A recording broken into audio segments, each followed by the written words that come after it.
জীবন এখনি মায়াময় জীবনী মৰম মায়াৰে এটি কাহিনী। তো গাইজ গুড মৰ্ণিং।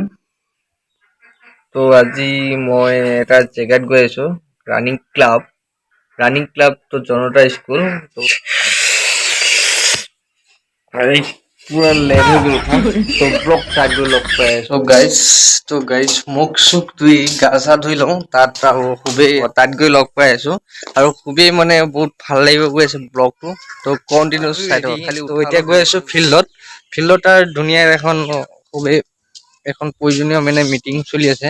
তো তাত গৈ ভিডিঅ' দেখাম আৰু মই যাত্ৰা কৰিম চাইকেল লৈ, মোৰ চেল্ফি চাইকেল। তো চাব পাৰে আৰু ইয়াক মই বহুত মেহনত কৰি মানে মডিফাই কৰিছো। আৰু এডাল দেখিছে নে, এডাল বাইকৰ চেইন লগাই দিছো গাইজ, চাওক দেখিছে না, এডাল বাইকৰ চেইন এখন বুলেটৰ চেইন লগাই দিছো গাইজ, কাৰণ এতিয়া মানে পিক আপটো ধুনীয়াকে লয়। আৰু গা পা ধুই ৰেডি, এতিয়া আহি আছো ফিল্ড ফেক্টৰত। তো অসমবাসী ৰাইজ তো ভাবিছে চাগে এখন চাইকেলৰ নাম হ'ল চেল্ফি চাইকেল গাইজ, চেল্ফি। আৰু যোনে দেখে এবাৰ চলাই চাই আৰু কেনেকুৱা লাগে।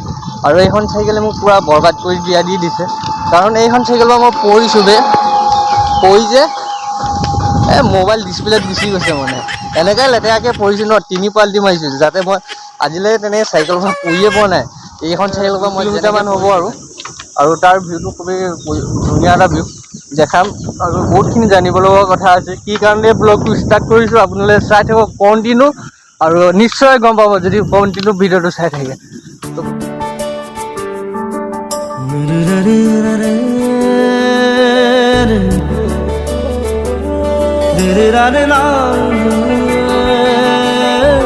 পাই গ'লো আৰু বেছি দূৰ নাই, আৰু 100 মিটাৰমান আছে।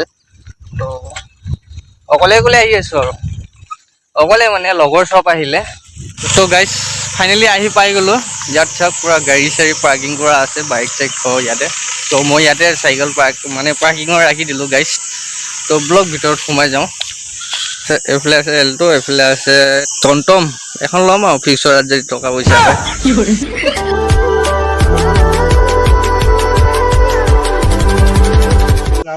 লাভত স্কুলৰ এই ফিল্ডখন ফিতা কাটি উদ্বোধন কৰিলোঁ।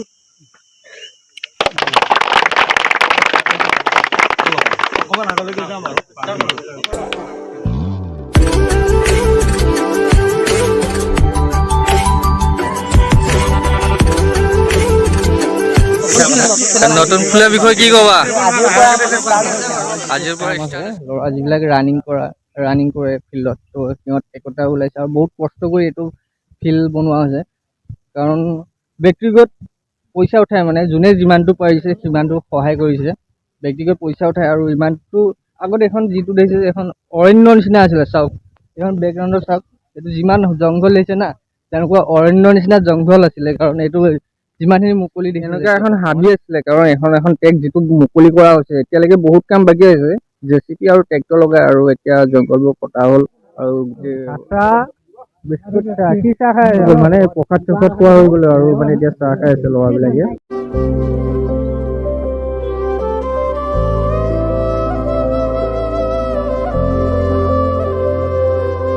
জুলাইত আহি আছে কামাণ্ডো ল'ৰাজকে প্ৰিপাৰেশ্যন চলাবলগীয়া সময় হৈ গৈছে। তো আমি এতিয়া অলৰেডি বন্ধ হৈ আছে বহুত কেইদিন, ৰাস্তাত দৌৰি আছে, তো অসুবিধা হৈ আছে। তাৰ কাৰণে আমি ফিল্ডটো বনোৱাৰ কথা চবেই ল'ৰাখিনিয়ে প্লেনিং কৰিলোঁ। তাৰপিছত প্ৰিন্সিপালৰ লগত কথা পাতি ফিল্ডটো বনালোঁ। তাৰপিছত অলপ কষ্ট হৈছে, ল'ৰাজকৰ বহুতখিনি ভালেখিনি কষ্ট হৈছে।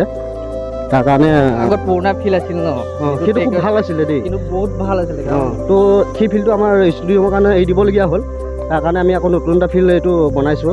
ল'ৰাখিনি বহুতখিনি যথেষ্টখিনি কষ্ট কৰিছে ফিল্ডটোৰ কাৰণে, যোনে যিমান পাৰিছে পইচা দিছে, আৰু কিছুমান ল'ৰাই নিজে লাগি দিছে, কিছুমানৰ কামৰ কাৰণে, নিজৰ ঘৰুৱা কামৰ কাৰণে আহিবও নোৱাৰিছে। বন্ধু মৃণাল ভাই, এই ৰাংচিলি ক্লাবৰ মানে ফিল্ডখনৰ বিষয়ে কি ক'বা? মানে আমাৰ এই ফিল্ডখন আজি মুকলি কৰিলে। আমি বহুত উৎসাহেৰে বাট চাই আছিলোঁ ফিল্ডখন মুকলি হোৱাৰ কাৰণে। আজি যিহেতু সেই দিনটো আহিলে, খুবেই ভাল লাগিছে। তোমাৰ মনোভাৱটো কোৱা? ভালে লাগিছে বাৰু, ভাল লাগিছে না আজি মুকলি কৰি প্ৰতিমা কেনেকুৱা লাগিছে খুবেই আনন্দ লাগিছে আনন্দ লাগিছে না মৰ্নিং আহি যাবা ৰানিং ৰানিং ক্লাবৰ যিখিনি সদস্য আছে লগতে আমাৰ ওচৰ চুবুৰীয়া যিখিনি বয়োজ্যেষ্ঠ ব্যক্তি আছে সকলো ব্যক্তিয়ে আমাক সহায় কৰিছে অলপ পৰিমাণে হ'লেও আমি এই ফিল্ডখন উলিয়াওঁতে ৰাইজলী ৰানিং ক্লাবৰ প্ৰতিজন সদস্যই বহুত কষ্ট কৰিছে